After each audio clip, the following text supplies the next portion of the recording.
Villain കഥാപാത്രങ്ങളുമെല്ലാം Thilakan എന്ന അഭിനയ പ്രതിഭയ്ക്ക് വഴങ്ങി.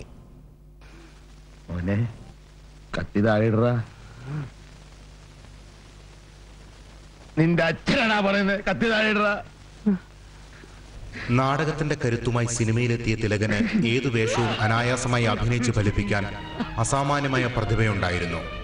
ഇന്നും മലയാളിക്ക് പെരുന്തച്ചൻ എന്ന പേര് കേൾക്കുമ്പോൾ ആദ്യം മനസ്സിൽ വരുന്നത് തിലകന്റെ ആ അനശ്വരമായ കഥാപാത്രത്തെ തന്നെയാണ്.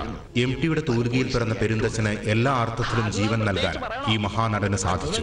കിരീടത്തിലെ പോലീസ് കോൺസ്റ്റബിളും മാമാട്ടിക്കുട്ടിയമേലെ വികാരിയച്ചനുമെല്ലാം മലയാളിയുടെ മനസ്സിൽ നിന്നൊരിക്കലും മാഞ്ഞു പോകില്ല.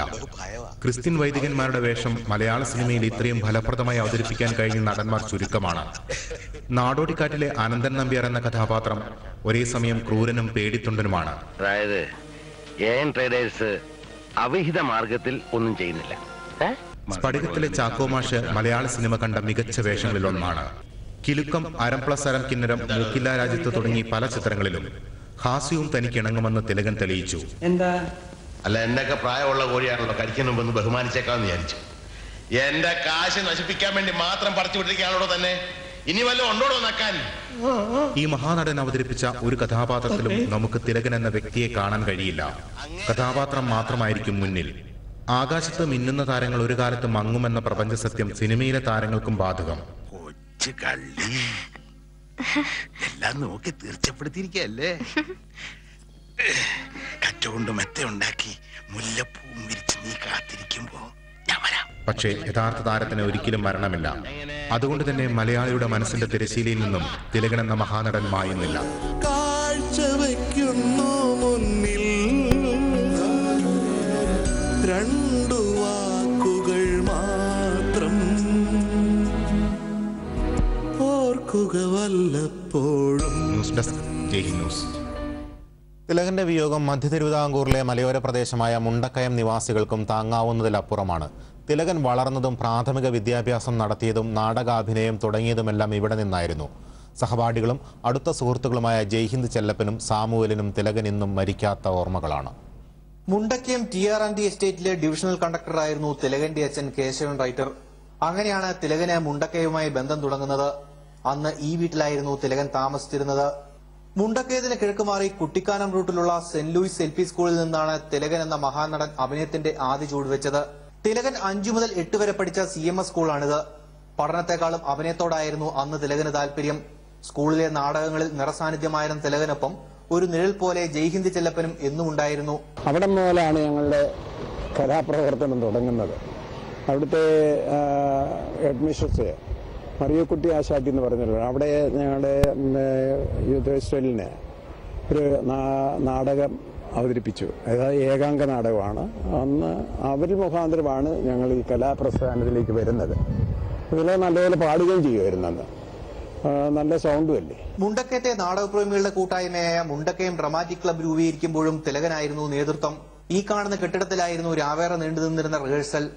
അന്നു മുതൽ തിലകന്റെ നാടക സ്വപ്നങ്ങൾക്കൊപ്പം ഏറെക്കാലം സഞ്ചരിച്ചയാളാണ് സാമുവൽ സക്കറിയ. എന്നാ പറഞ്ഞു കഴിഞ്ഞാൽ നല്ലൊരു മനുഷ്യനാണ് അന്നത്തെ കാലത്ത്. ഈ ഡയറക്റ്റൊക്കെ ചെയ്യുന്ന നല്ല കൃത്യമായിട്ടൊക്കെ ചെയ്തു തരുന്നത്. അതുപോലെ തന്നെ കാണാൻ പഠിക്കണമെങ്കിൽ അതും പഠിപ്പിച്ചു തരും. അന്ന് പ്രോന്തം എന്നുള്ള ഇടപാട് അന്ന് ഇല്ല. എല്ലാം കാണാൻ പഠിച്ചെല്ലാം റെഡിയാക്കുകയാണ്. അന്ന് അദ്ദേഹം ഏതെങ്കിലും ഒന്ന് ഇഷ്ടപ്പെട്ടില്ല തന്നെ അല്ലെങ്കിൽ വഴക്ക് പറയത്തില്ല.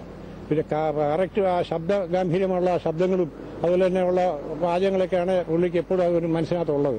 തിലകൻ മുണ്ടക്കയം വിട്ടെങ്കിലും ഈ സുഹൃത്തുക്കളുമായുള്ള ചങ്ങാത്തം മരണം വരെ തുടർന്നിരുന്നു. മുണ്ടക്കയത്തിനടുത്ത് എവിടെ ഷൂട്ടിംഗ് ഉണ്ടായാലും ഈ സുഹൃത്തുക്കൾ ഒത്തുകൂടും. എന്നു വന്നാലും പഴയ നാടകക്കളയും പഠിച്ച സ്കൂളും കാണാതെ തിലകൻ മടങ്ങിയിരുന്നില്ല. ഇനി ജയ്ഹിന്ദ് ചെല്ലപ്പനും സാമുവലിനും ഒപ്പം മുണ്ടക്കയംകാർക്കും തിലകൻ നിറമുള്ള ഓർമ്മ മാത്രം. ജയ് ഹിന്ദ് ന്യൂസ്, കോട്ടയം. മരണത്തിലേക്ക് നടന്നെടുക്കും മുൻപ് ഉജ്ജ്വലമായ ഒരു കഥാപാത്രത്തെ അഭിനയിച്ചു തീർത്തിരുന്നു തിലകൻ. ഹിജഡയെ വേഷമിട്ട അർദ്ധനാരിയാണ് തിലകൻ അവസാനമായി അഭിനയിച്ച ചിത്രം. അടുത്ത മാസം ചിത്രം പുറത്തിറങ്ങും. വഴിയിലനാഥമായി തീർന്ന മൺപാവയ്ക്കു നിറയുന്നുവോ മൂകം, ഉള്ളിലഴി മുറിയുന്നുവോ ശോകം ശോകം.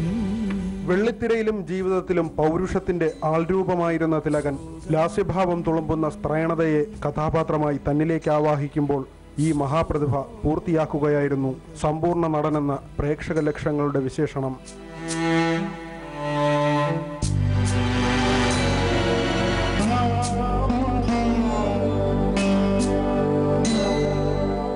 ഡോക്ടർ സന്തോഷ് സൗപർണിക തിരക്കഥ എഴുതി സംവിധാനം ചെയ്ത അർദ്ധനാരിയാണ് തിലകൻ അവസാനമായി അഭിനയിച്ച ചിത്രം. ഡബ്ബിംഗ് പൂർത്തിയാകും മുൻപാണ് നടന വിസ്മയം അരങ്ങൊഴിഞ്ഞു പോയത്.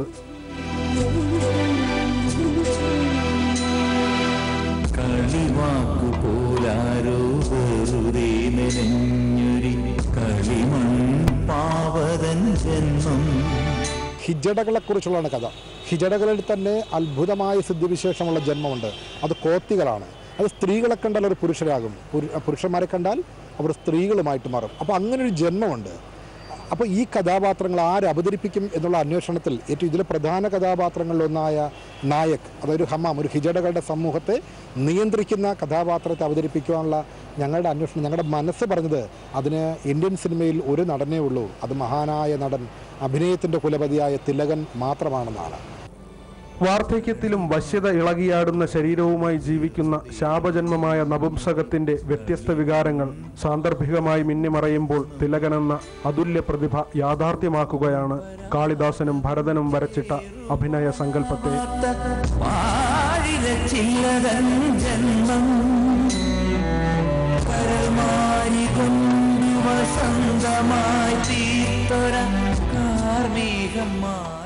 തിലകൻ പ്രധാന കഥാപാത്രമാകുന്ന ബ്ലാക്ക് കോഫി എന്ന ചിത്രവും പുറത്തു വരാനുണ്ട്.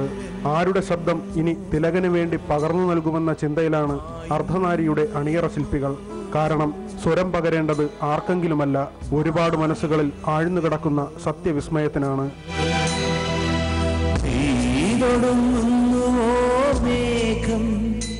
V Vinod, Jaihind news, Thiruvananthapuram.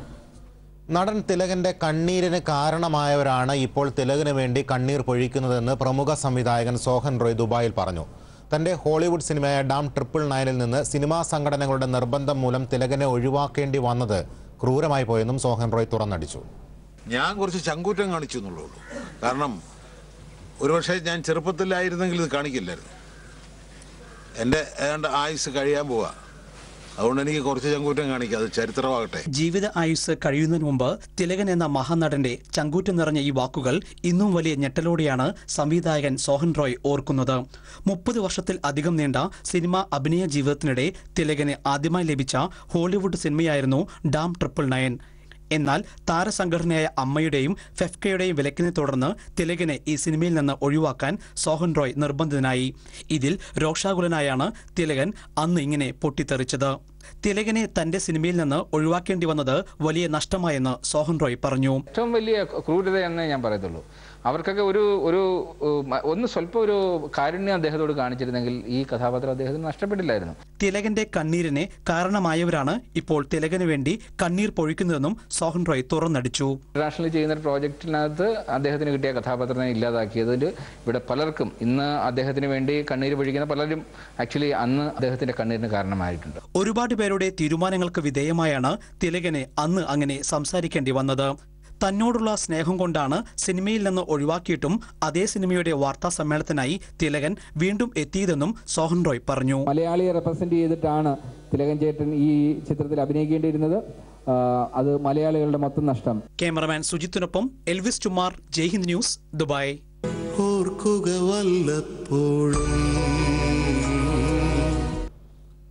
മറ്റു വാർത്തകളിലേക്ക്.